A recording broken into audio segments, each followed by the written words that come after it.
ಏನ ಕಂಡು ಒಲಿದೆ ನೀನು ಶಿವನಿಗೆ, ಅಪ್ಪ ಇಲ್ಲ ಅಮ್ಮ ಇಲ್ಲ ಹೆಣ್ಣೆ ಅವನಿಗೆ.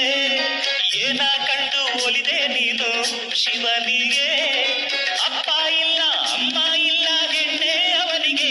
ಹಳೆಯ ವಿಭೂತಿಯೋ ಕೊರಳ ರುದ್ರಾಕ್ಷಿಯೋ ತಿರಿದು ತಿನ್ನೋ ಗಂಡ ಕಂಡು ಪ್ರೀತಿ ಹೇಗೆ ಬಂತಮ್ಮ.